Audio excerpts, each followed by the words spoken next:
And welcome everyone to another exciting adventure on the energy that surrounds us. I'm your host, Michael, and I have just noticed today the cell phone version is 1 second faster than the PC version. So, kind of interesting that I was watching the intro and noticing there's a 1 second lead. So, everyone on the cell phone is 1 second in the future now.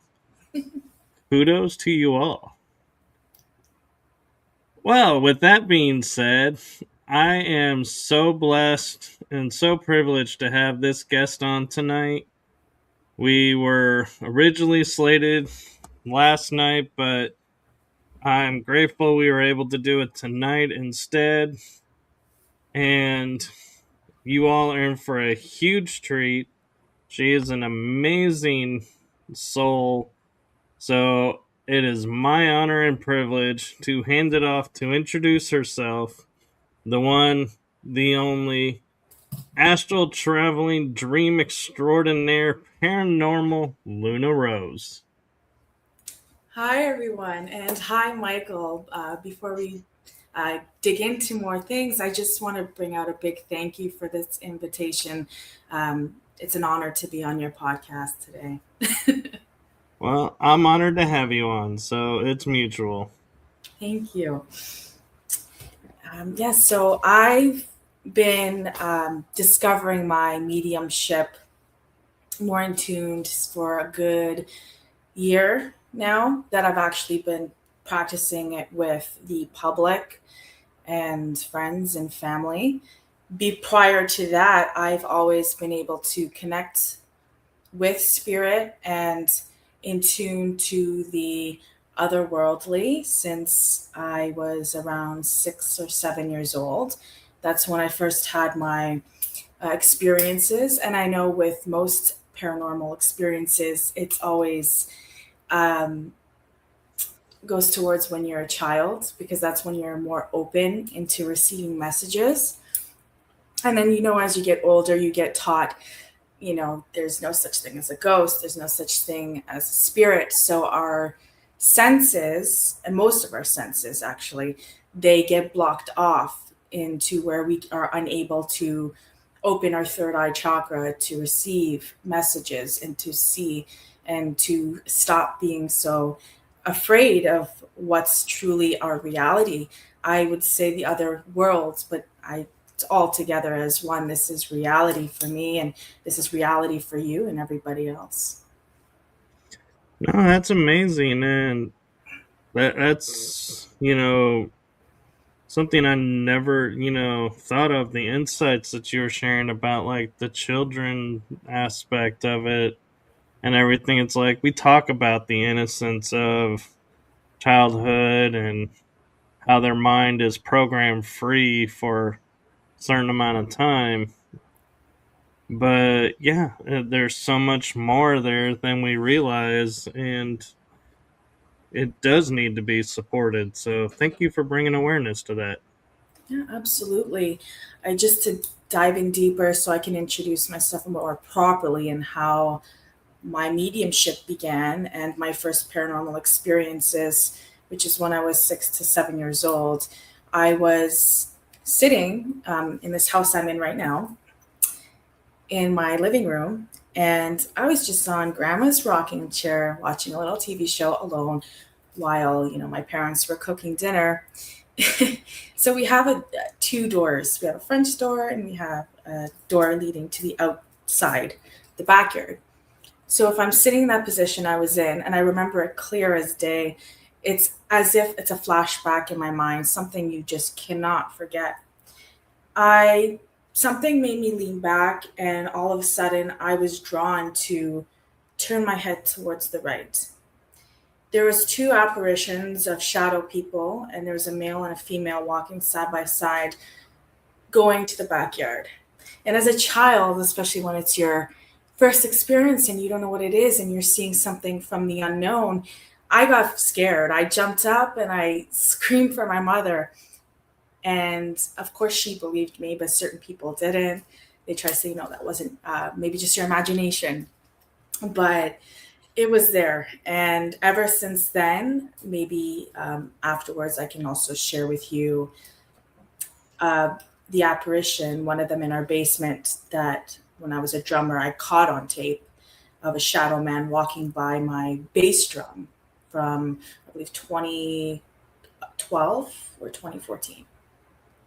And ever since then, just, I haven't been able to stop seeing apparitions. They just come as they go. I don't even have to call on them. They'll just come to me when they need to. No, that's amazing. And I'm wondering, when you say like, especially seeing them around drums, when you're around your drums, if they're drawn by the beat and the rhythm of the music, and that's what is partially what's bringing them, is the energy that you're creating with the music. And so maybe that's like drawing them like a light with a moth to a flame sort of thing. Yeah, absolutely. That could also more than likely be the case. There's so much high energy around us, and even if we're not in our own home and we're just walking about, it's energies everywhere and spirits everywhere when we choose to open up to it. Have you had any special experience as a child yourself? I met some shadow beings when I was probably in my teens, and I would play games with them of letting them come through the doorway and over by the couch where I was sitting. And as soon as they were going to touch me, I would turn and look and be like, haha, I seen you coming. And because they would disappear when you put full vision on them. So it was like we had a game of, kind of like the indigenous counting coup. Can you get to me before I can see you? And so it's like I would see him out of the corner of my eye, but I would act like I didn't see him and see how close that they would try to get. And what would they do? Like, would they move fast, or would they move slow, or, would they try to maneuver out of, when I would start turning, would they try to stay out of visual range? But I kind of had a lot of fun with them. And then when I got into paranormal investigating, everyone started talking about shadow beings. Ooh, the darkness that they are. And I was like, you mean I was playing with darkness? And then so I thought about that for a while, and then I realized, there's two sides to everything, and it's what we kind of put out there is what's going to reflect back. And so I view the shadow beings that I interacted with as being light, fun, you know, kind of helping me with being comfortable around spirits versus, oh man, did I get lucky that I didn't let them touch me because they were darkness, and who knows what could have happened. So it's like I tend to believe they are what we, you know, perceive them as.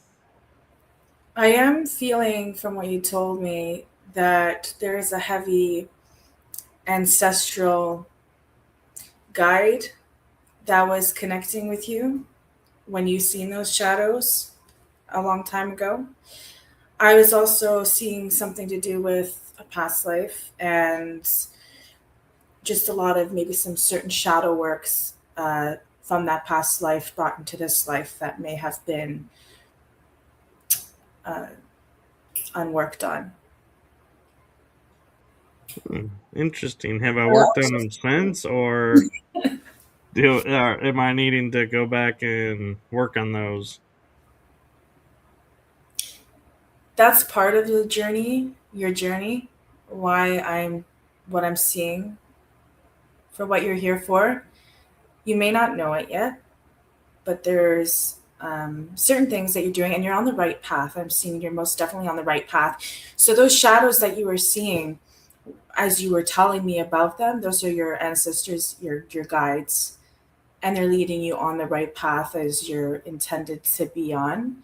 And I also see there was this little mimic or child projector just playing games, trying to have fun with you, like playing little tricks on you. Yeah, that makes sense.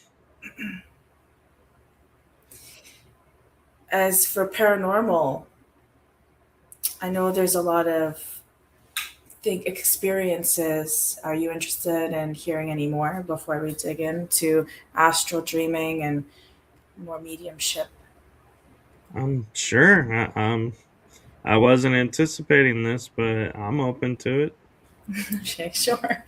So with the paranormal, there's a couple of times before I knew what mediumship was. Mediumship.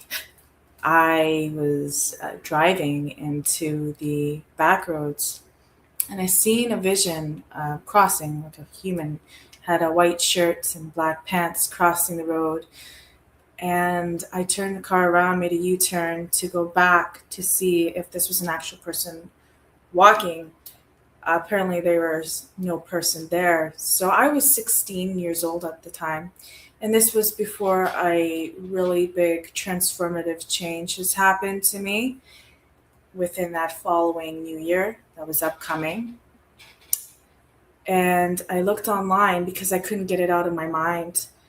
And there was a young, amazing soul, rest in peace to this person, that did, however, pass away on that road. So I was being told many messages and that I had to dig deeper and try to find a way to reach out to their loved ones to let them know that this person's still there and thinking of them. And I was 16, and this incident happened back in 2007, so I would have been 7 years old. Wow, that's a long wait. It most definitely is, and it was quite a shocker. It was quite a shocker, and from there, I started realizing there's no getting rid of this. There's nothing I can actually do to, just let it go. I just have to, something you have to live with. And I used to fear it most of my life. I've been afraid for many years. And just within this past year and a half to the year, I've been able to grow and not be afraid of that unknown and just to embrace it and to that accept that this is the journey.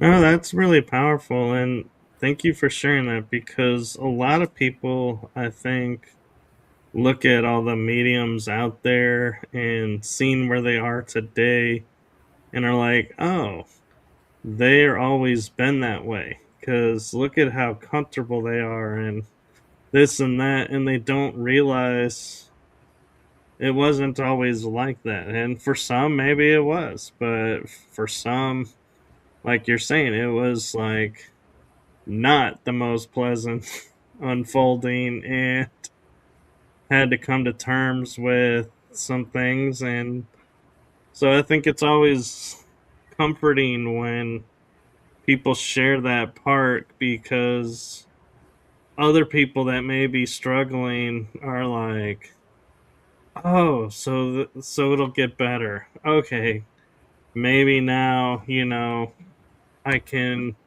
start to push and maybe embrace it a little better or be like, nope, still don't want to do this because I'm still not comfortable with it, and she wasn't comfortable with it either, and so it'll happen when it happens, and it's totally up to them. But there is some, I think at times we like to think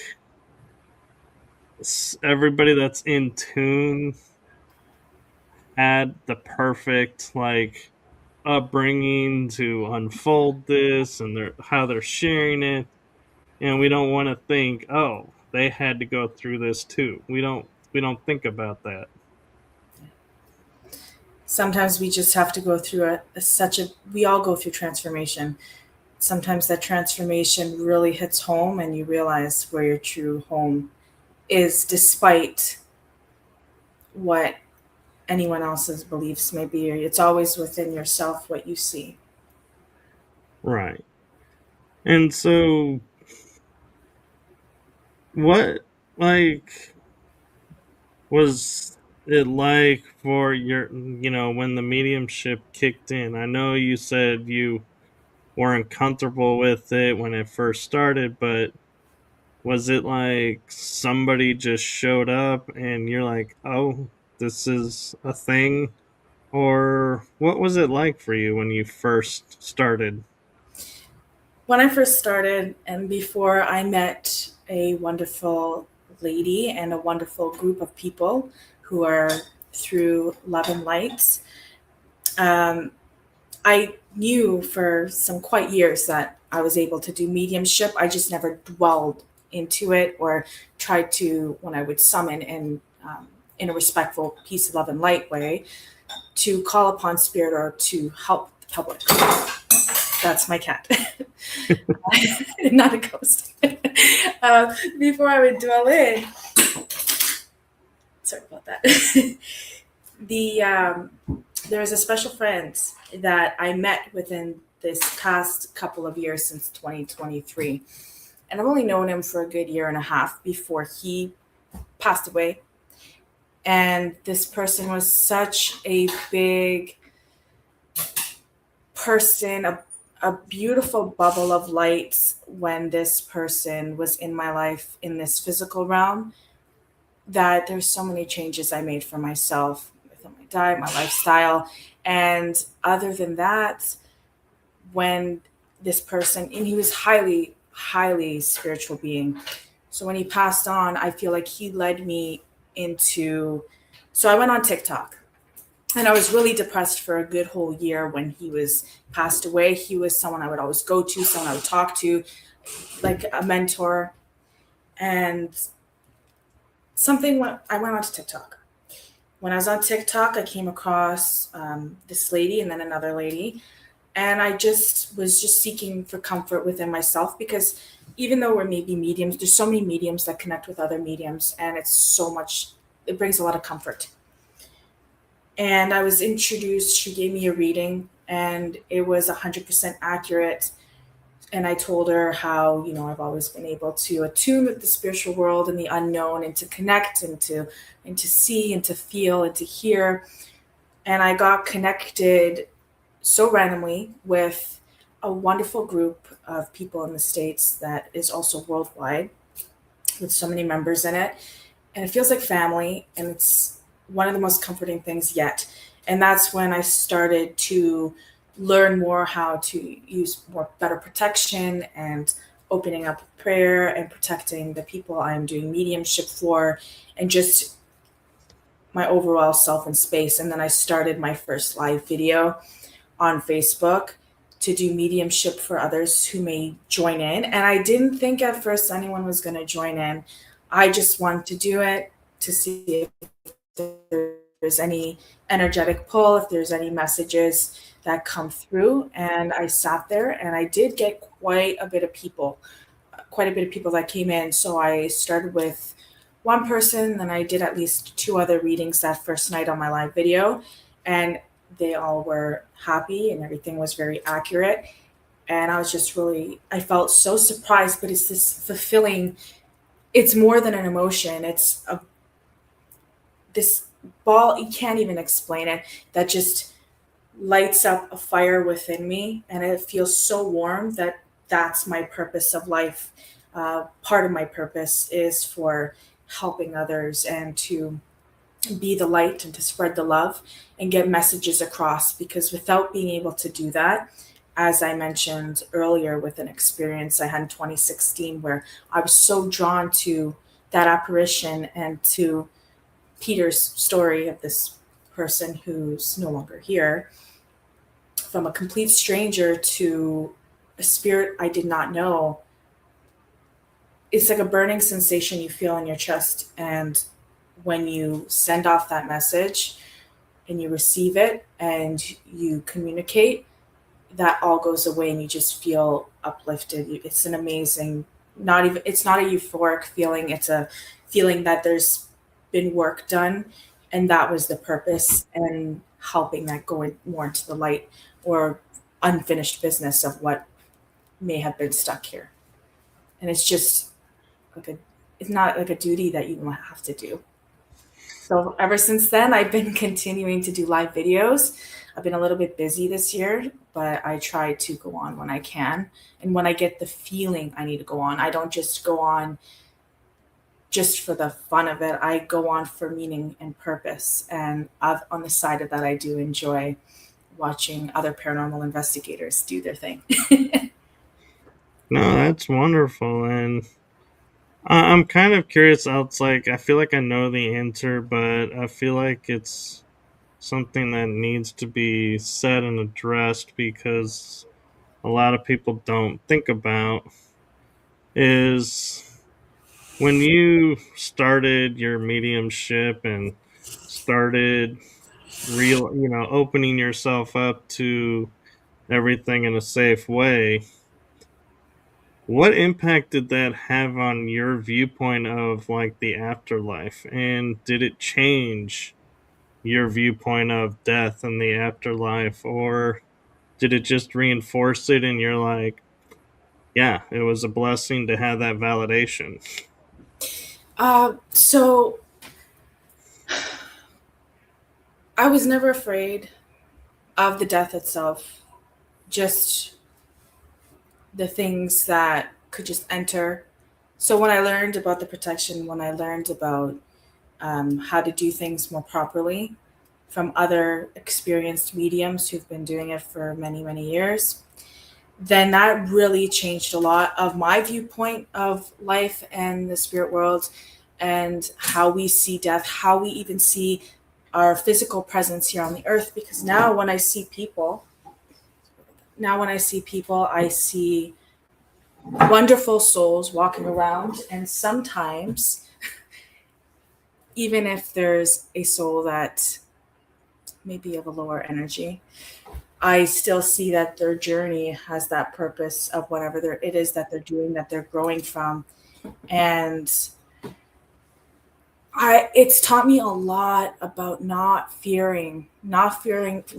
the other world, not to fear certain guides or ancestors or whatever it is that's trying to connect with us, and instead to be a bit more vigilant, more open in connection while we protect ourselves to communicate and finding out the truth of what the real message is.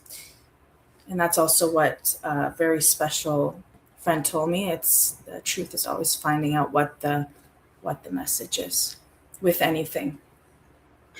No, I agree. And so I'm kind of curious how all of this your interests unfolded. Was it paranormal started it, and then dreams and astral travel kind of mixed, and then mediumship came about? Or is it a different order? And do you feel there's a reason behind the interests and how they unfolded? So there's always a reason for anything that does unfold.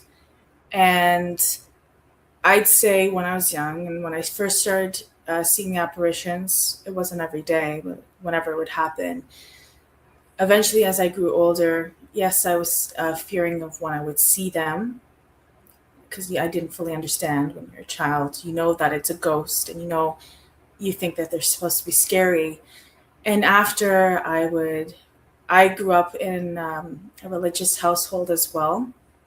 So being around a lot of that light, I also had a lot of experiences visiting many friends or family members at funerals from a young age. And I know some parents, they don't, like my cousin, for instance, his parents never brought him to a funeral at a young age or opened him up to that. So I know some kids aren't opened up to those things. And I was one of those kids who were opened up to it at a very young age. Sometimes, sorry, cousin, if you're watching, part of that fear would stem from, when your cousins play games on you. And no bad intent here, no bad message. they try to scare you with little clowns or something for a Right. joke. For a joke. After that, with the paranormal, I liked going to cemeteries. I found them peaceful. Something was nice about them, even though they're a little edgy, a little off. And as I just grew older, I found a lot of comfort in it, even though it was a little bit fearing at first because it's the unknown. And then as a teenager, I was always attracted to watching ghost hunting and then trying to do paranormal investigating myself, walking into different haunted locations and reading historical stories and monuments of like families that live there and what happens, looking at documentaries. I love documentaries. Whenever I get a chance to read or watch one, I will definitely spend some downtime doing that. And it just unfolded into something today that I never expected would. And I realized that no matter how many times in the past that I would try to shut it out, it won't shut out. I have my boundaries and I can tell the spirits, do not communicate with me right now. It's not the right time. But there's so many other times now that if it's there, it's there. And I see it as to be honored to be able to connect with the spirit world and other universal entities and spirits. There's so much that, like star seeds, there's so much things to learn that's more deeper than seeing a ghost walk through a living room. No, I totally agree. And I have to say, when you mentioned cemeteries, I love the synchronicity of the universe because I was talking with a paranormal team about how they love going to cemeteries. And I was like, when I go into a location, if there's a cemetery, 9 times out of 10, I will stop at that cemetery, even though it'll make me late.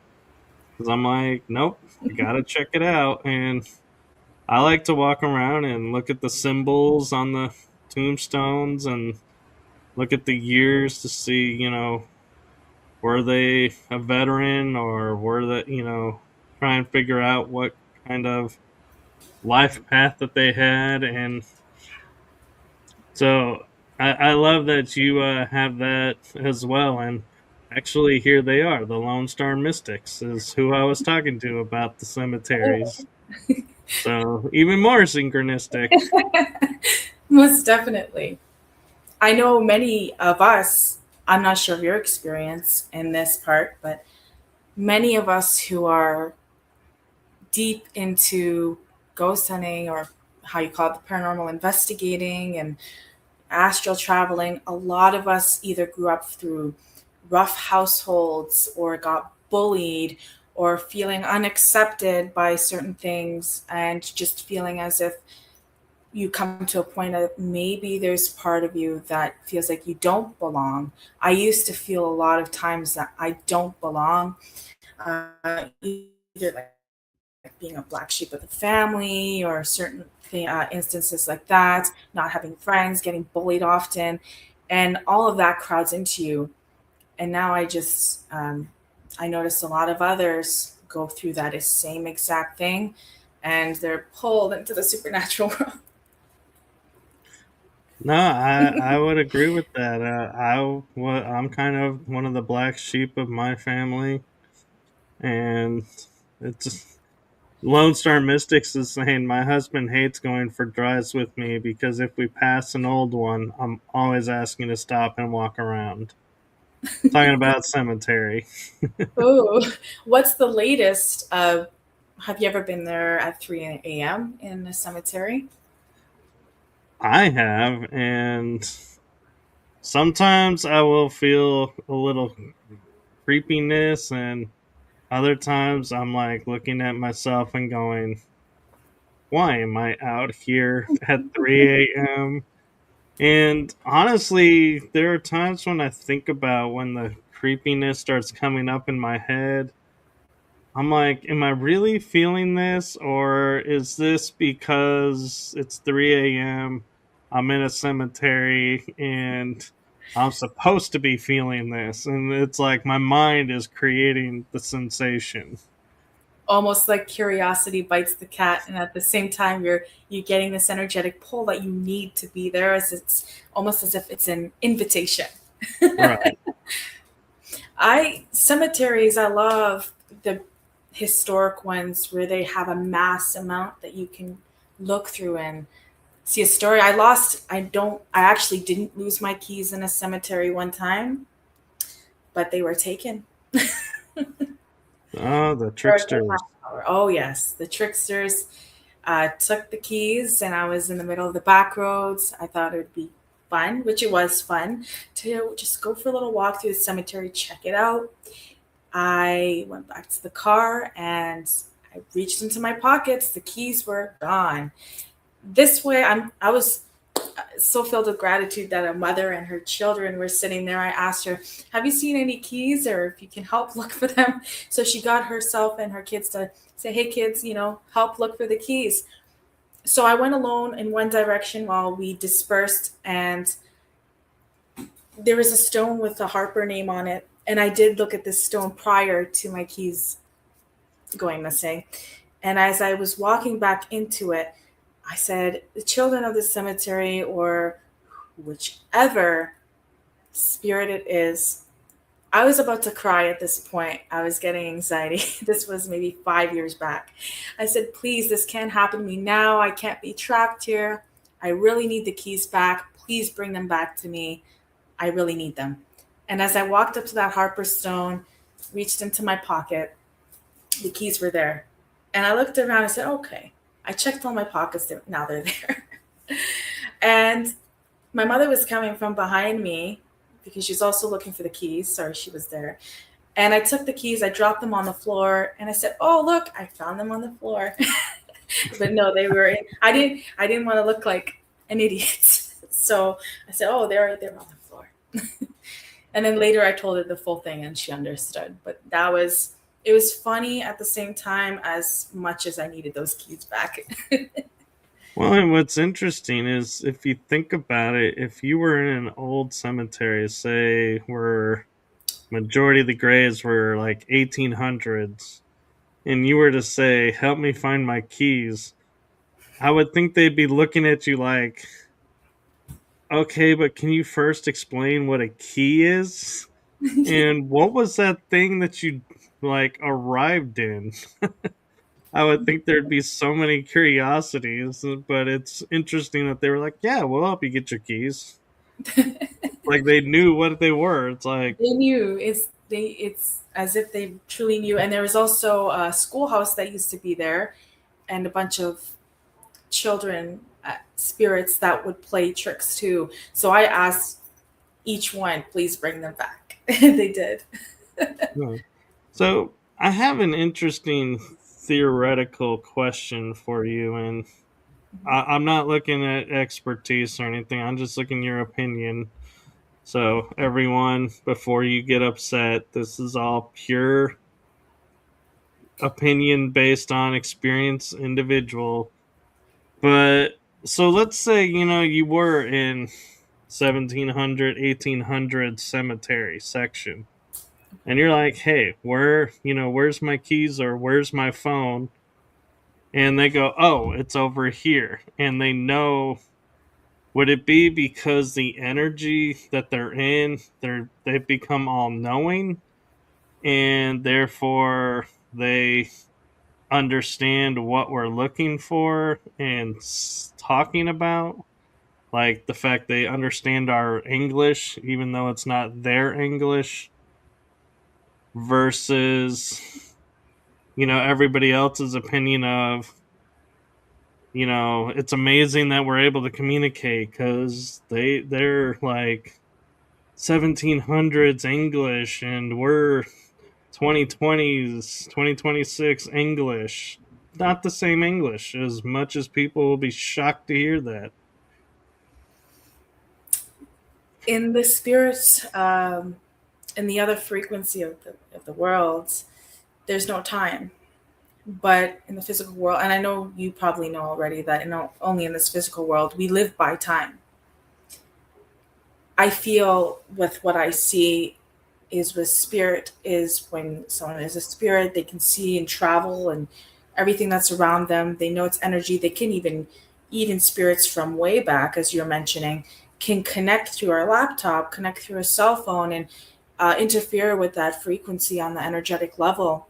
It is energy, and they can also see what it is in this earth, what is currently around, and at the same time they're living back in their time frame, but it's like time traveling, and they can time travel and they can float and fly wherever they choose to do. So when we're connecting with their energy comes in, and then they just swoop down and they can just interfere. So when someone's saying, hey, where's my cell phone, where's my keys, that energy, the spirit took, they knew they took something, and they're playing tricks.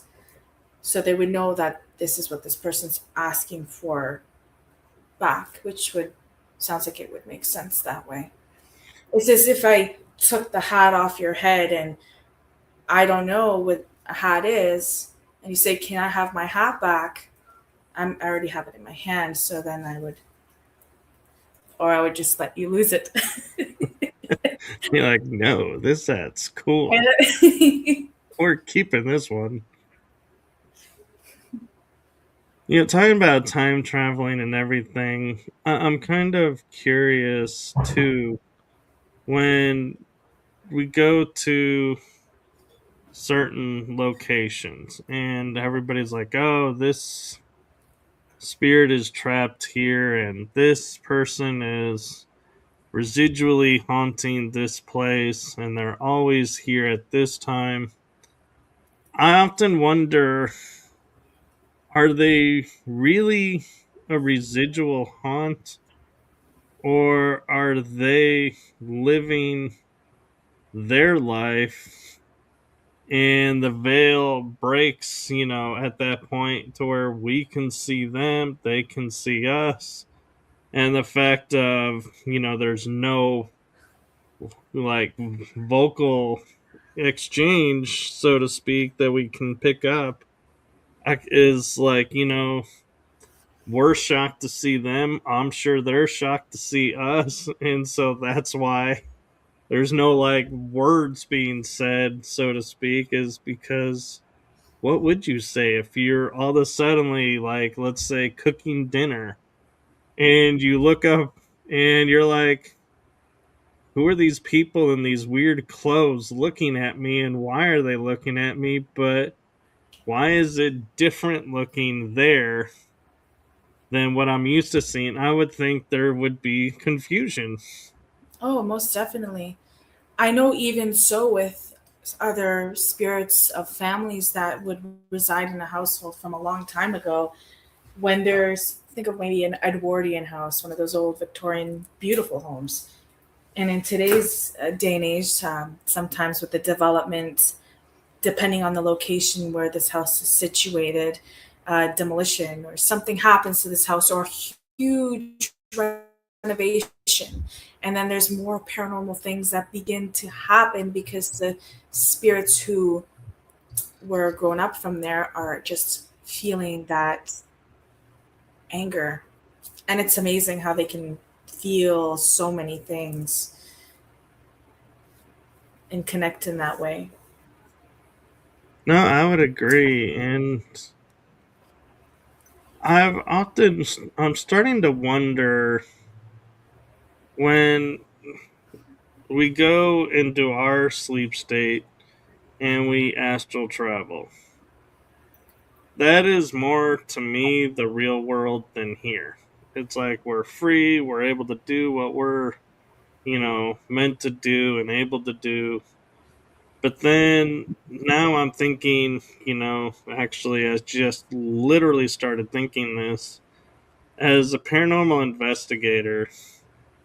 When we're looking at these locations or cemeteries and tapping into the energy, are we actually tapping into the energy there, or are we sort of being translated into the astral and we're seeing that. Like their timeline. So Right. time traveling to their timeline to connect with them, and they're wondering, is that your question? And they're wondering who we are because they've never seen us. That, and is that why we have so many different types of haunts, like residual or intellectual or, just happenstance, so to speak, because of the level in which we're able to enter the astral plane can determine how the experience goes. By that I mean, let's say you and I, we're really in tune with the astral, we feel at home there. So we may have an intellectual conversation with this entity there. But somebody who's like, hey, I don't know how to get on the astral plane. Oh, I just fluke got on. Oh, I'm seeing someone and they're not talking or engaging, so we go, oh, that's residual. So that's what I'm meaning. What I see is that it takes our energy and it also takes their energy, and we meet halfway. Usually there's spirits that, as they say, that are still roaming here are disconnected, and some don't even know that they're supposed to be across into the other world and that they're confused. And I also see there's a choice, since spirits and us, we all have the free will.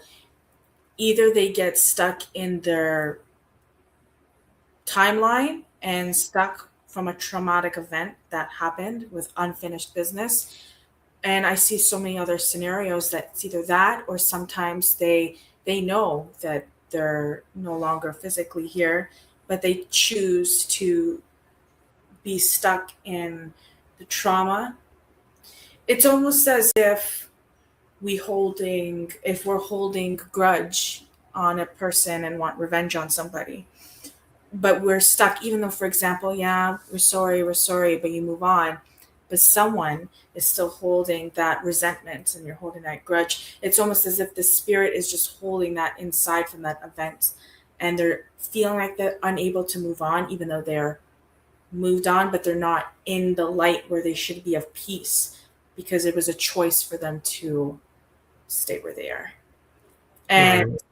for our energy, when we go to a haunted house or a cemetery or a bridge, wherever that may be, and we travel to their timeline, they're also traveling to our timeline. So we're crossing the bridge and we're meeting halfway to connect, and then we have the full story, or we have half the story, depending on what spirit is going to tell us, or they just show up without saying something. And then it's us, we're figuring it out. What is it that they're trying to show us, trying to tell us, trying to lead us to? There's a lot that goes into it. I hope that helps. It does, and it actually is kind of ironic because I was watching um, a History Channel show, Hazardous History with Henry Winkler, where he talks about the old days and what all the fun that we had in the old days before today with all the rules and everything. And it's like we look at it and we're like, oh my God, how did we survive this? But one of them he was talking about on today's episode that I was watching, where they were talking about the original lawnmowers, the first powered ones, that there were no safety guards underneath it or no like protection for, if it hit a rock or something. And so he was like, it would hit a rock and it would be like a projectile of a bullet speed. And then it showed like the neighbor like falling over, like he died.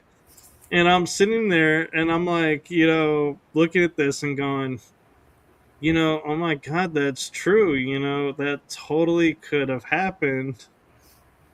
And then I started thinking to myself, as a paranormal investigator, I have never come across a spirit of someone who was like, I was talking with my neighbor and he was cutting his grass, and the next thing I know, I'm here.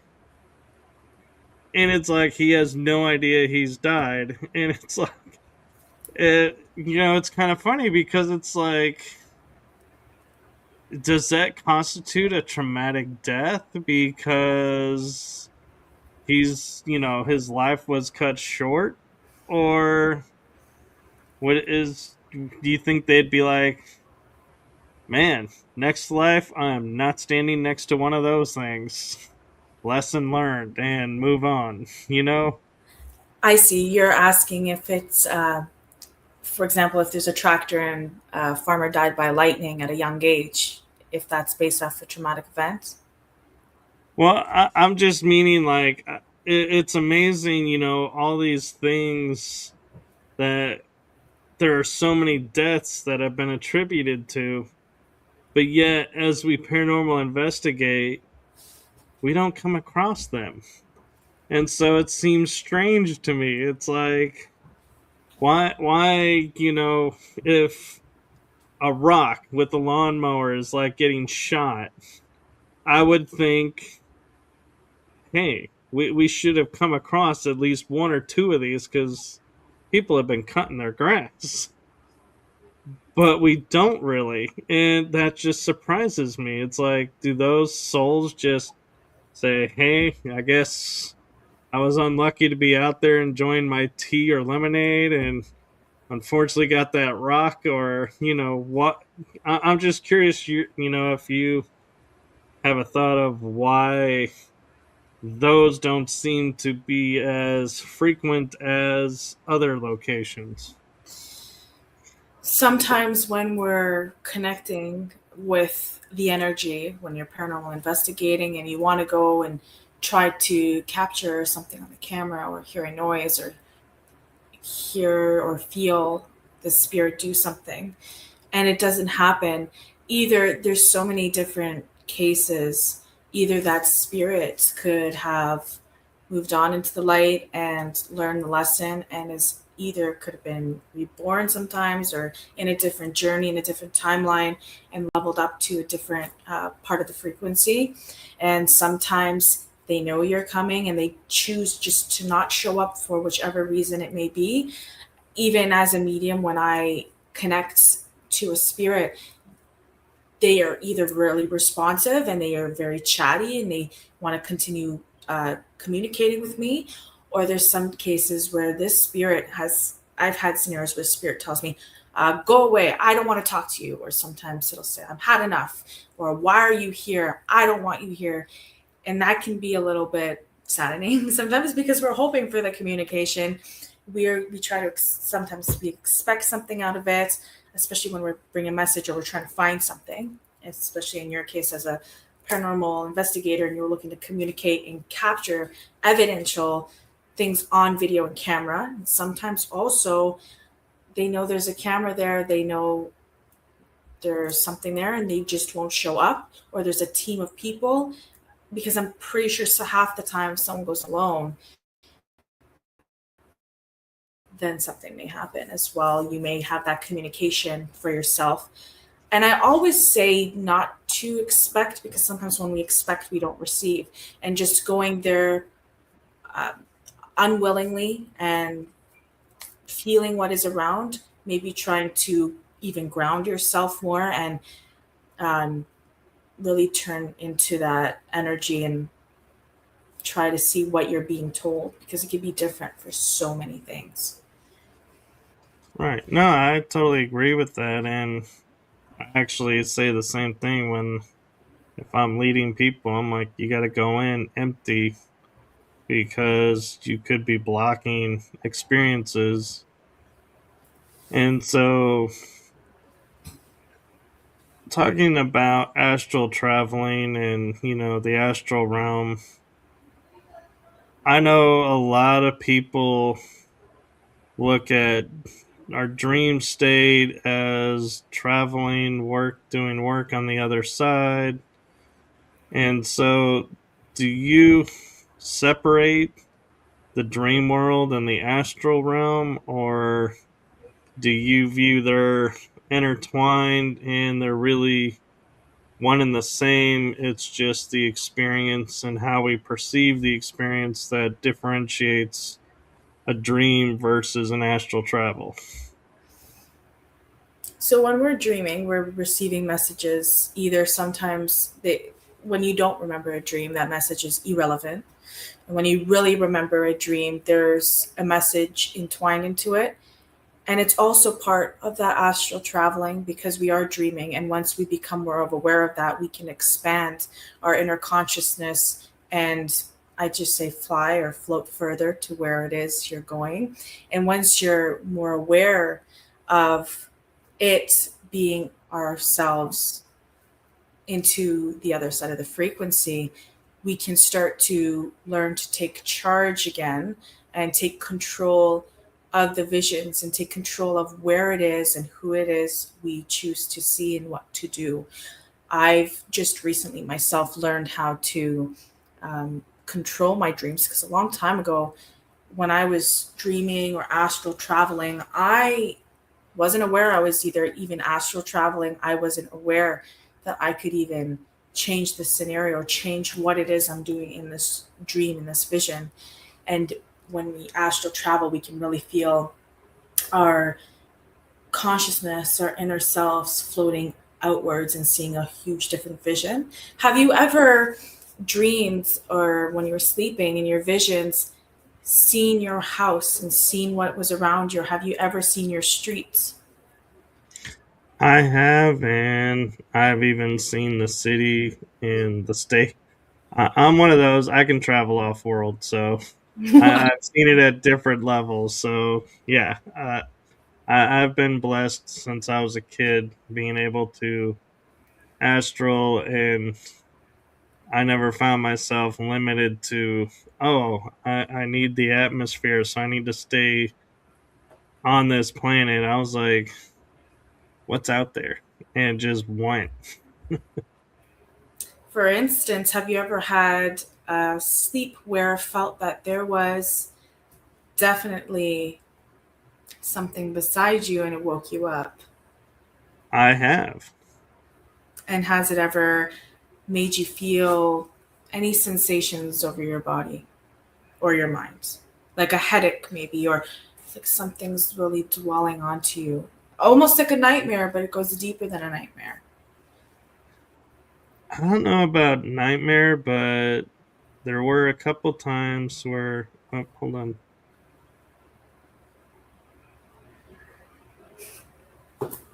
Sorry, I thought I was going to sneeze and I didn't want to sneeze into the microphone. We'll just say bless you. But a couple of times where I would wake up because I would feel like somebody was next to me, and I would just turn and be like, okay, there's nobody there. And then I would just lay back down on my back and be like, okay. And then I would roll back onto my side and be like, okay, back to sleep. But we'll just whatever, you know. But there is that moment where I'm on my back, like, if nobody's there, what was there? Who's wanting my attention? And where am I being summoned somewhere? And so that's where I think I go back to sleep, is I'm like, oh, am I being summoned? In which case, I need to go back to sleep, because if they're needing help and I'm in the wake state, it ain't very helpful. So I need to get back to sleep. Sometimes it's always, I don't know if you ever ask for protection before you go to sleep. Sometimes I do, sometimes I don't myself.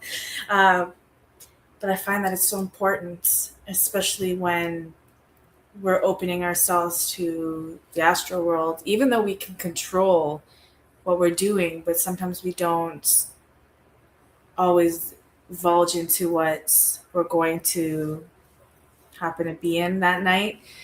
And even if it's something, maybe a nightmare or something's a little scary, we can always try to find the message through it while also having that consciousness of whether that is something bad trying to connect with us or something of the higher good. And usually you'll always know which path it is by how it makes you feel when you push the fear aside and you really kind of look into it.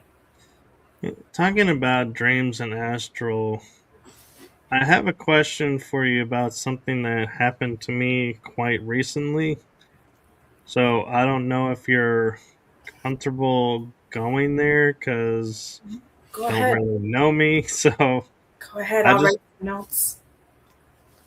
so I was in Nevada and I got a really bad sunburn when I was tubing on a river for 3 hours. The sun was there was CME and more sun than I anticipated, and so that was on Friday night. Saturday night and Sunday night, I could get zero sleep. It's like I would put my head down. The second I would close my eyes, my face would start to feel something, and I would just wake up. It's like I could not fall asleep. I literally just watched the sun come up.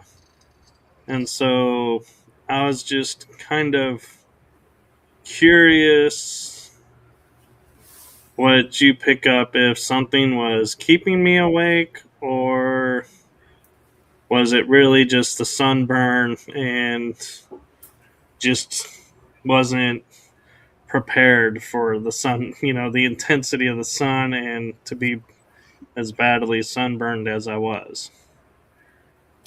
And while I answer your question, do I have your permission to read into your being, to feel and to see what you were going through? Yes. Thank you for asking.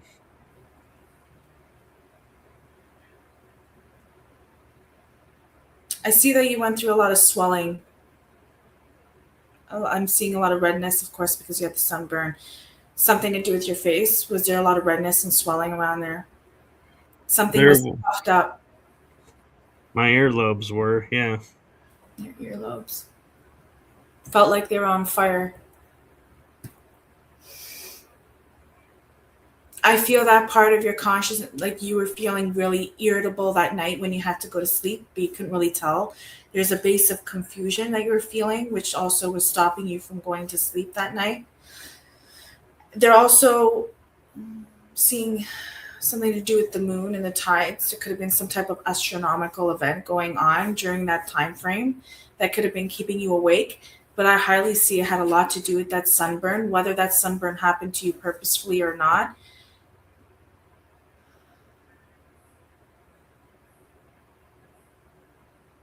Were you given any type of, through that night while you were awake and you couldn't sleep? I feel that it happened more between, I'm seeing I'm seeing number three. I don't know if that resonates with you, but I'm seeing number three anywhere between not even 12, but after midnight, between 6 a.m. before the sun came up. Was there any type of message, anything that you may have remembered that happened to you that night? Something you were feeling in your mind or feeling that you weren't alone?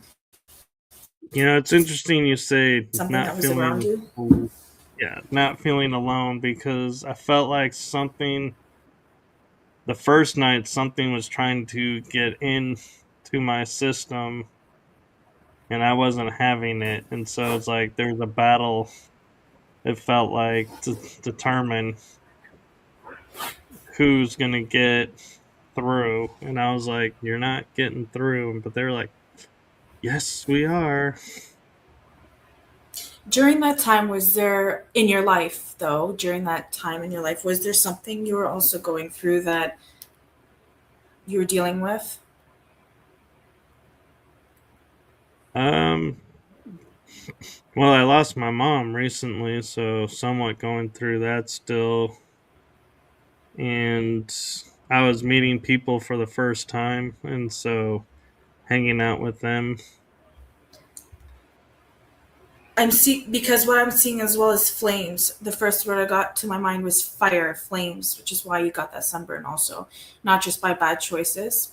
It was a mix of both. poor choices of enjoying too much fun in the sun, but also at the same time, the sun sent you, um, the world sent you that sunburn. Whether that was, and I had a message from you from your guide saying that there's, for you to take note, lesson is in the flames. And you seem to be a really fiery person inside. And if there's anything I say that makes you feel uncomfortable or a little too personal, let me know and I can stop since we're on a live video. I'm happy to always continue that for you later on. But I do see their message is lesson in the flames, and your symbol is flame, and it's funny to me because you're a Pisces, aren't you? You're a water sign. I am a water sign, but I do carry a lot of heat. Yeah. So depending, I'm seeing a lot of scribbling going on. Sometimes your mind seems to maybe race, but there is that big event that happened to you. Getting electron. I have to see. I have to figure out what these codes are going to mean. I have to dig really much deeper into this. I do see highly that this sunburn did bring you a lesson overall, even if it just happened because of a bad choice. But there was a lesson in the flame. Whether that is because you're dealing with the grief and your mother's always by your side, or whether it is that you're dealing with the grief and maybe that fire is showing that you have that little bit of that anger inside. Maybe there's something you feel guilty about. Maybe it's not within your loving mother, but with something else. I'm not going to dig too deep because we're on a live video, but No, does that resonate? yeah, I think I know where you're going with it. And yeah, I can agree with that. I'm just, I have a lot of codes going on for you right now, and I will, if you're comfortable, I can briefly show it. There's the Okay. fire, there's the flames. It's really scribbly. I'm just going to show it just so people know we're being authentic here. I know that looks odd, but yeah, there's the lesson in the flames. So when you feel the heat again, and I feel you'll also have something, another event coming to you, and that's also part of the lesson in the flames, and you'll learn through that. And the flame is growing. So when a flame starts, it can grow and grow and grow. So your fire is burning, but it's not just through anger. There's also a lot of love in your heart and a lot of growth, and you're going to grow into this fierce, transformative fire of a light being. I'm totally okay with that. Well, thank you. That actually helps a lot because I would hear myself as I was talking to my friends and going, yeah, this Nevada sun is apparently a lot different than the Texas sun that I'm used to, and there was something odd about the sun because of the intensity of the burn. Because I've never been burned this bad before, no matter how many hours I was in the sun, and so yeah, I was even sensing then that there was something odd about the burn. So that makes sense. Did you ever try to ask what it is that it may be, why you had this sunburn, why you're feeling the way you do? Because if you have a lot of heat generating on your superficial layer on your outer body, then there's a lot going in within as well. Not a fire doesn't always necessarily mean bad. It also means there's a lot of love or passion or a lot of things that are going on emotionally burning up inside you. Yeah, I could see that. I I have several friends that are going through things, and so it's like I'm feeling a little bit of I want to help, but I gotta keep myself back because I'm not a fixer. So I'm like, I gotta let them go through what they're going through, and sometimes some things get communicated off. And like, I had a friend who I reached out to around this, and she was like, "Oh, I thought you were upset with me because of this," and I was like, "No, I was being respectful of the situation you were in," and so.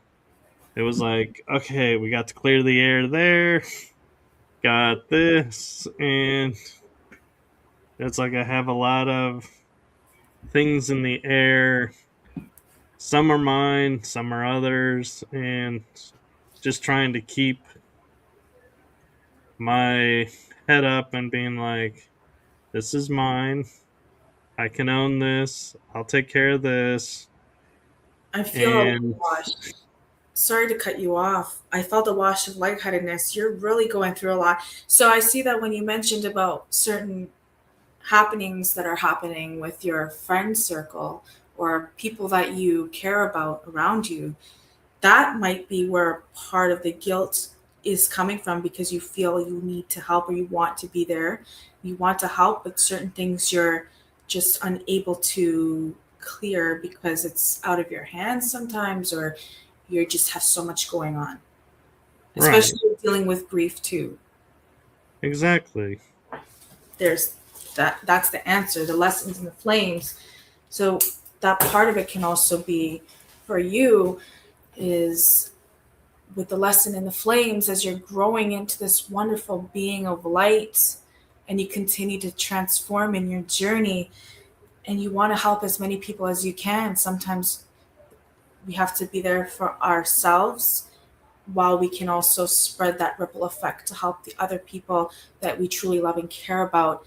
And just to be aware of it, that sometimes it's out of our hands and we may not be able to help a certain situation, but we can still be there to listen or to help in a certain way, but not to carry that guilt because that guilt will diminish your fire. That's not going to help you grow. And if it's out of your hands, you're not at fault for any of that. Right. And what I find interesting is while I was there in Nevada, I would notice the sunburn getting worse and worse, even though I wasn't in the sun. And so I was like, it's interesting that it's like intensifying. And then I get home and it's like I return to my normal mode and how I do things and going with the flow. And it's like, oh, the sunburn started to dissipate. And it's like, yeah. And it's like I would say, I heal fast. And everyone's like, yeah, yeah, we can tell because I'm not. And it's being kind of funny. But now that I'm home, it's like everyone's like, oh, wow, you do heal fast. It's like everyone that's seen like the progression with the face, they're like, wow, your face is like already almost normal and it was really badly burned. And it's like, yeah, it's like I'm returning to my normal rhythm here and the body is responding better. I am seeing that during that time too, and still right now, is it's more of a what happened to you is more emotional, more something within you, because how we also feel within our temple, how we feel within ourselves, will show on the outside as well. And I also have currently, there's a guide. There's a spirit guide that is always by you. It's a male. I see a male spirit guide. I also see your mom there, but I do see a male spirit guide that's there, something to do with the left side of your body, the left side of your shoulder, watching over you and guiding you into when you make your when you make your choices. And whatever, even though there's things from the present, anything that may have built up for you to this day that could have been when you're a child or when you were a teenager, young adult, anything in your whole lifetime in this physical body that you're with, that can also lead up to certain events that show on the outside, if that makes sense. It does, actually. Have you ever been hurt? If you're comfortable, you don't have to answer. But have you ever been, like when you were younger, did you ever go through things that brought you pain? Many a times. I'm not going to mention exactly what I'm seeing because I'm not going to trigger anything, but I'm just seeing there's some, and I'm feeling tears wash me right now. I feel like crying, but I'm seeing an orb through my left eye, but there's something that happened to you. You may have learned to live with it, but it's still there. Yeah, that makes sense. I can definitely take that.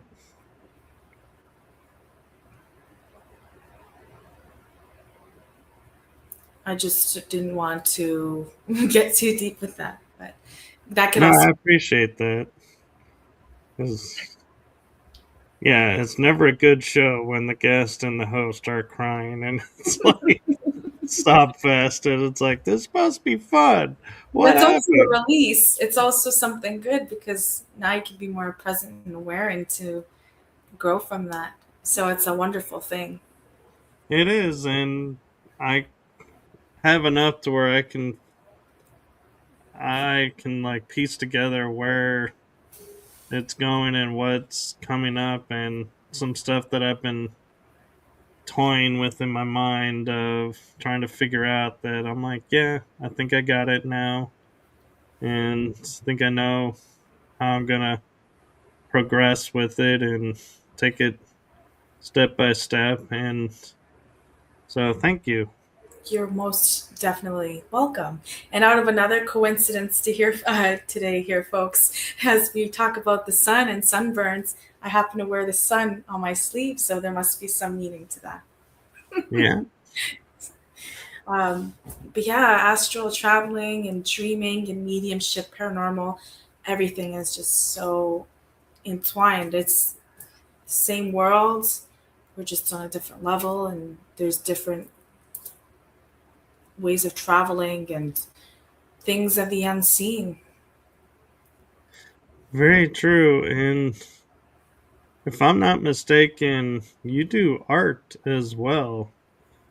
I do. And you did a phenomenal job on the thumbnail.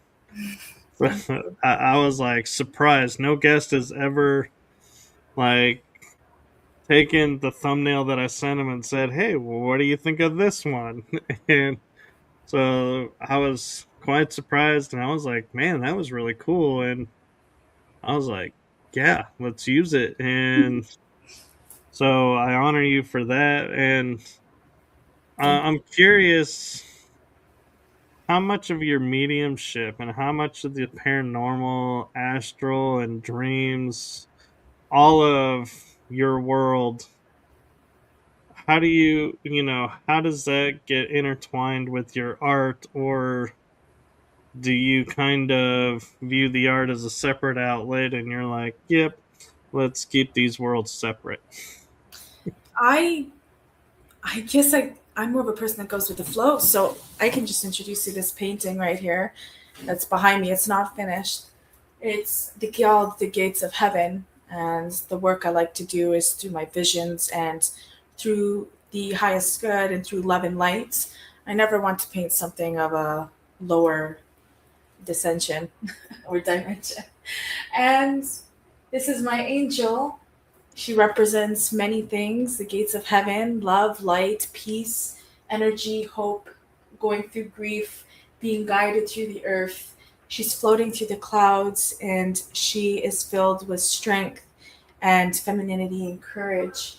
And she is just there as a beautiful light piece that's just sitting there and blessing yourself as you go to sleep or bringing more energy of goodness into the household. I can definitely see a lot of you in the angel. Thank you. This is my first angel piece. Actually, I haven't actually painted an angel before, and it's my first piece that I've ever done that was at this length of a size. I also like to do art of nature, and I love painting. I like drawing caricatures. Sometimes I'll draw people's faces, which I'm getting more into. But when I draw the visions, I just draw what makes me feel good, what I see, either that's spiritual or not. But everything in this world is spiritual. So I'd say even the palm trees and the dolphins that I do, or the mirrors I create, have a piece of life in them. Which No, I feel that everybody's artistic ways have life in them. that's very true. And I gotta say, for that being your first angel, I'm in awe because it's like the second I saw it, I was like, even before you pointed it out, I was like, that's a cool angel painting. I would never have known it wasn't done. No, it's not done. I'm actually going to add some gold foil pieces to make it shine more. Once it's done, I'll definitely tag you in it if you'd like. Sure. I'd love that because, yeah, that's an amazing piece. And I love the detail in the wings that it's like I'll show you closer. definitely, it's like it's not the feathery like they show you in the church viewpoint, but you can definitely tell it is a wing. I'd say the wings were probably the most, other than the feet, were the most challenging part. A little bit. But then after a while, I just kept adding and adding. But it has so much more work in life to give it before it's completed. No, wow, I gotta commend you. That is a really incredible piece. I started it last year, actually. I know it's been a long time. I've done so many other mirrors and paintings, and once I get into it, I can't stop, and I just keep going. No, that's the way it should be. You know, it. I like to operate in what I call the divine time. And if something takes me 10 minutes, it takes me 10 minutes. If something takes me 2 years, it takes me 2 years. It's whatever timing it's meant to be. And so don't ever sit there and go, oh my God, I'm never going to finish this because it's already been a year. Don't ever look at it that way. Just look at it as when the time is right, that's when it'll be done. Don't ever rush it. No, rushing isn't good. I think that's when we make more mistakes. I mean, does art have mistakes? I'd say not, but No, it really doesn't. no, and And it feels like sometimes you make a little error and then you want to wash it over, fix it. I like the flaws in things because it just like, when I do my shows, everybody always asks me like, do you pre-record so you can take any glitches out or anything? And I'm like, no, I want the glitches because or if I flub up something, I want that in because it reminds everyone that's watching I'm human. I make mistakes. I don't want a perfect, pristine show because I'm like, I just feel like it loses something with that. I'm like, I want the errors if there's ever any in there, Oh, or definitely. if something's not like if I'll go to say something and I can't say it, I'm like, I want that.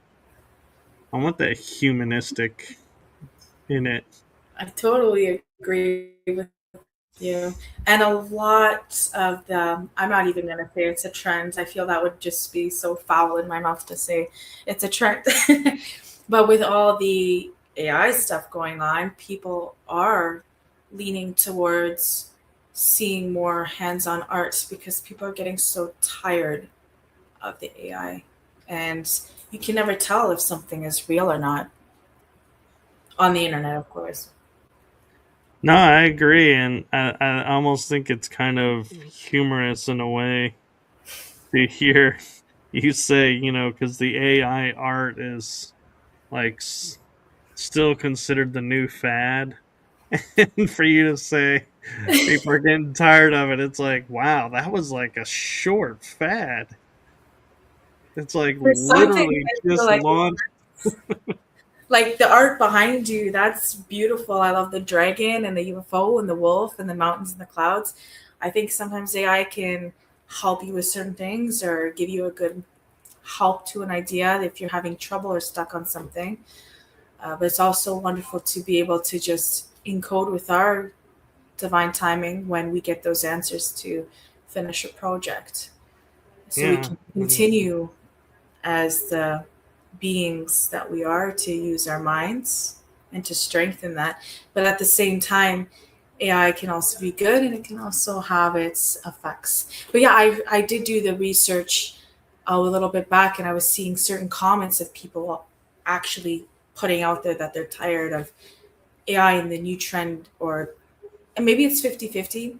Half people want that realism and that human touch, but a lot of that's really coming out.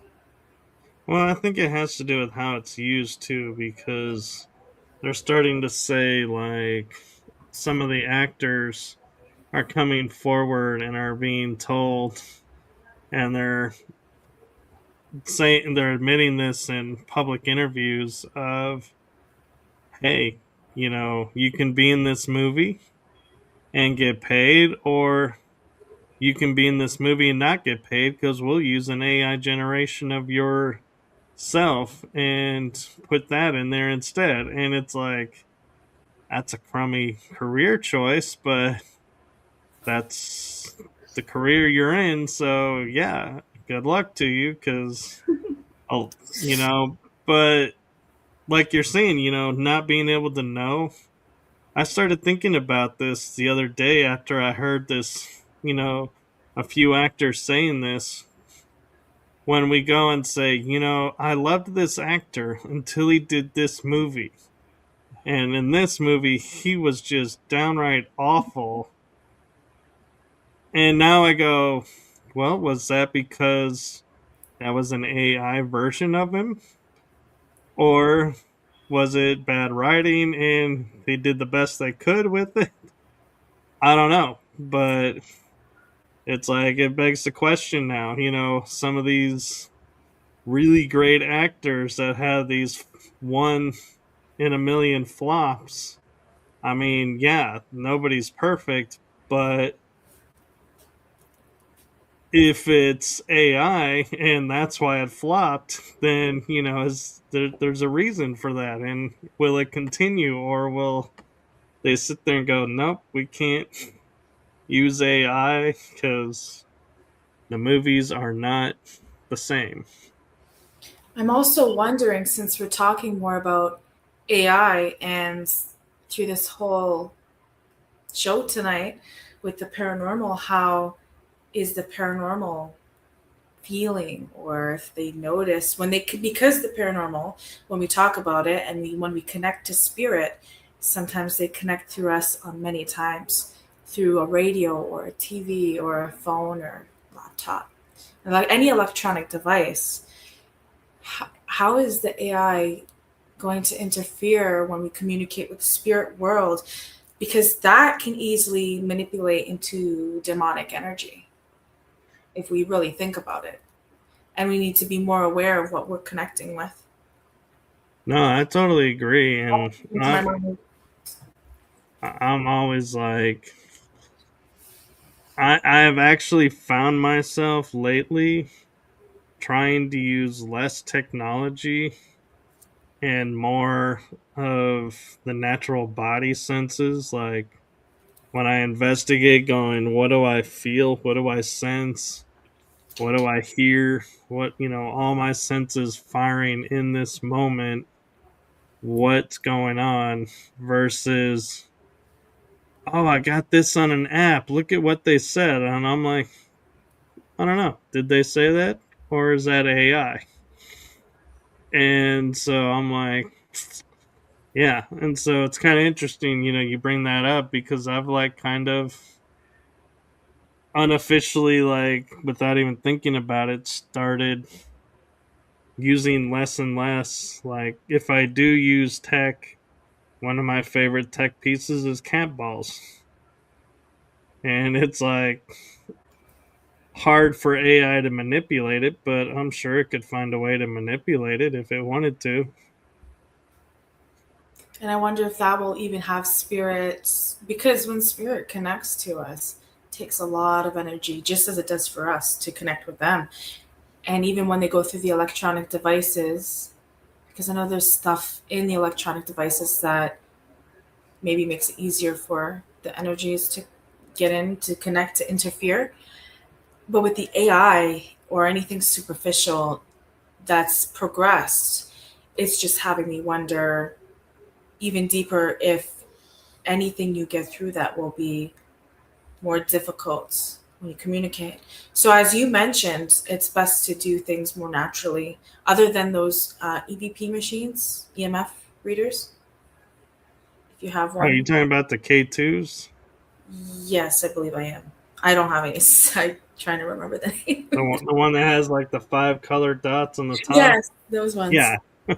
Other than those, because I know so many, especially the young generation, when you're a teenager or whatnot, and you're on a cell phone, you download those Randonautica apps, or there's certain apps that people download to get words. And I hear that actually comes from a radio system. Sometimes it's just random words that's spurred out and may not even be accurate, even though it can be interesting. But you it's something you really need to be careful with. And I tell a lot of people that if you Yeah. use it, be very careful with what you do. So I was excited when I got my first Ovilus, and it was a device that was supposed to be for EVPs. And I used it once, and after that one time, it never worked. After that, it's like I had to keep it plugged in to a battery source, otherwise, it doesn't work. And I was like, that is bizarre. And it was only at one haunted location. And so I was like, man, that's just messed up. But then it was like I also started realizing, you know, the Ovilus has a certain amount of words built into it. And so, yeah, it's going to cycle through the words. So, is it really active and communicating? I don't know. But there are some apps that I've used, and I'm like, yeah, no, this is completely random. Yeah, I'm going to stop using this. And there are some that I will turn on occasion because I'm getting like full sentence, and I'm like, this is different from anything else. And what is, does this sentence pertain to something? And I'll always look at the log of what came through and be like, if I'm separate from someone, be like, hey, does this match anything for you guys? And if they're like, yeah, actually, I'm like, cool. So our guy was talking to you over here, over here, and they're like, well, that's interesting. I'm like, yeah. Or if it pertains to nobody, I'm just like, okay. And I just turn it off and I'm like, yeah, nothing's there. And I'll just play the game of 20 questions again. And I always will laugh with people when they ask me, like, what's the, best way to describe if you can do paranormal investigating or not. And I'll go, I just kind of chuckle and I'll raise my head up and I'll be like, so if you can talk to yourself for like 15 minutes to 45 minutes, having a conversation just with yourself and asking questions to yourself, you can do paranormal investigating. And they're like, what? I'm like, yeah, see, that's how EVPs work. We talk to the air, we wait for a response from the air, we act like we got a response from the air, and we ask something else or go deeper into something. And I'm like, all of this is based on maybe getting a response.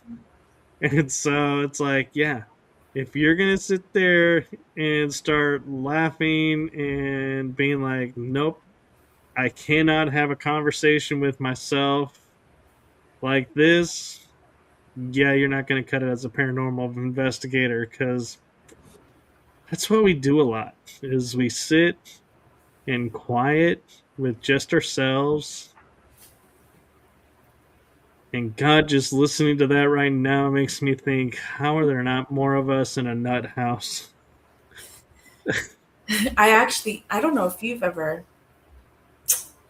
how about I actually don't say this? No, we're not going to bring any ideas to the live chat here. uh, while you were talking, there definitely was an energy. I don't know if anyone else in the room noticed, but we definitely, or at least your end, was staticking, and then your voice wasn't in sync with your lips when you were talking. So there's definitely something trying to come through, something connecting as we speak. That actually happened to you a couple of times. And speaking of that as well, has anyone noticed, if you are on TikTok or if you ever watch videos on there? I don't know, Michael, if you use TikTok, when you're trying to film a video, so if I'm in the gym and I want to film a workout or something, I notice even other people's videos, their faces, as if when we're seeing each other right now, our faces are more stable unless the connection's off. But on TikTok, I notice, maybe certain other apps, I haven't realized of that yet, the face warps. It starts to move, and it's like if your mouth is like this, goes like a different wobbly, as if there's a different effect to the regular camera, and it wasn't there before. So I wonder if that's part of that AI trying to take over into manipulating our faces when we film videos and stuff. It's just something, a food for thought. You know, that's interesting because most videos I watch are like pre recorded stuff or like people singing. So I'll definitely keep an eye out. I used to Huh. do little clips like promoting what's coming up for the week, and I just got so busy it's like I forgot to do them and just kind of stopped doing them. But what was funny though, as we're saying, how you were seeing, there was one point where you like almost looked like you froze, but then you started talking, but the words never stopped, and all of a sudden you're like this and go, like you had an entire conversation in like 5 seconds, and then you were like, and I was like, oh, we're back in sync. Yeah, that's definitely energies connecting and pulling through. Even if there's any viewers in here, um, whoever's watching, they may even have an energy trying to reach into us right now. It may not be from our source, Michael, or from my end. It can also be someone in here that needs a message or something's trying to connect to somebody. Yeah. So here's an interesting thing that you'll really get a kick out of is I have a friend who's an evidential medium, and we just recently started like doing a monthly mediumship session where whoever's in the audience or chat room, I should say, gets a reading. Well, we would be talking with people, and like we've done five. Two of them, she has messaged me and goes, "You need to go listen at this time slot." And I would listen at the time, and sure enough, there's another voice in on the like talking, but it's like, wait a minute, neither one of us are talking. Who's talking? Where? And it's like, wow, we're getting an EVP in a mediumship session on a computer. Now that's wild, because it's like that could be coming from anywhere. Most definitely. They come in all different ways through our lights flickering, which I believe in the beginning, not too short after, or not too long after, my apologies, their light flickered a little bit. So there's definitely a nice something listening to us. Other than if you've heard any knocking sounds in the beginning of this podcast of the show, or the door creaking open, that was the cat. Other than that, I don't know if what you're hearing on that side. Well, that and all the I heard the cat communicating for a little while. He definitely had a message for us. He wanted to be part of your show. But I was like I was trying not to laugh as he was knocking stuff over, and then you're like stop. It kind of got him to stop, and then he's like, yeah, you turn, and he's like, hit it again. I was like, typical kid. Tell him Oh, not to. They're gonna do one more just to push oh, and he see. knows what he's doing. He came into my life, I say, very spiritually as well. When my other cat from last year in September passed away, Oh, I'm I sorry. it's okay. I somehow he went missing actually, and he hasn't come back since. So I know that I've seen him in dreams many times, and I've also seen his shadow in the house, and that's just confirmed to me that he's actually gone here. His job, his duty, his protection is done here, and now he's just full. He's always been full Lyrian energy, all the cats. And I already planned on getting Onyx before Bachi went missing as, companion for the house. He would have been 10 years old next February coming up. Other than that, my friend had Siamese, purebred Siamese kittens, and out of the litter, just Onyx turned out to be pure black. I did request at the time to have one of the Siamese looking cats, but she made a mistake, and then somehow Onyx was left, and I said, it's fine, I'll still take him anyway. And I just really, like a black cat, just randomly just showed up in my life, and I feel like it was just it's truly a blessing. Even though he can be a funny troublemaker, I feel like all cats always do that. But Yeah. he's just truly a blessing, and I see it as so much reasoning why he's here. So I actually had a animal medium on my show, and I know that sounds really weird to say, but it's like he uses his mediumship gift to communicate with the animals. So it's really cool. And one of the things that he said, and I found was true because I had already thought it and we had experienced it, is when one pet leaves and you'll find yourself starting to be drawn towards another one, that's the first pet bringing you the next pet for your life who's going to be intertwined and the right fit for you. And it's like they're like going, okay, so this is how you do this, this is how you do this is what this means. And so it's like when you're looking and you're like, how do you know some things in advance of me training you or sharing them with you? He's like, it's because the other version told them, and so they come pre-wired almost, so to speak, for you and attuned to what you need. I thought that was pretty cool to hear, actually. And I definitely agree with that. I feel with mediums that deal with animals, they're so amazing with the messages that they can come across from our pets.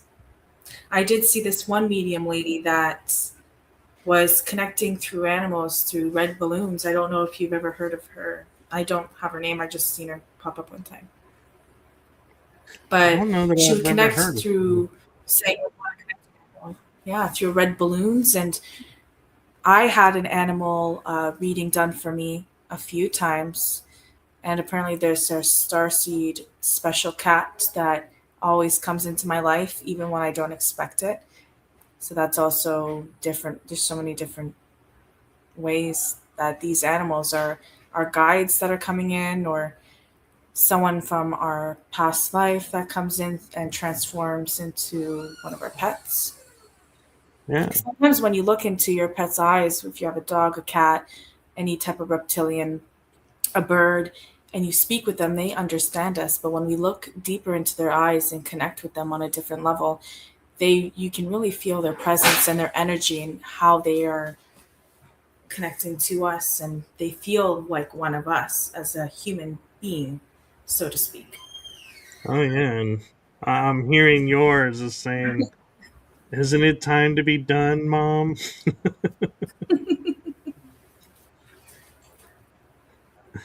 No, and actually, I just looked at the time. As we've been talking about time, just you know, being what it is, only here that it's like, yeah, it's already an hour and 42 minutes, and Jason, actually, Rob Gutro is who I was speaking of. He's the guest that I had. And so, yeah. Do you want to take some time and promote anything you got coming up or how people can find you? Most definitely, if anybody would like to have communication with me or message me or add me, I'm most active on Facebook. I sometimes, if you see the link to TikTok, I'm on it here and there. I mainly just share my artwork online or my workout motivation videos. And if you just want to reach out to me at Luna Rose on Facebook, you can even reach out to me on Instagram. I have most of the resources for those who wish to connect with me.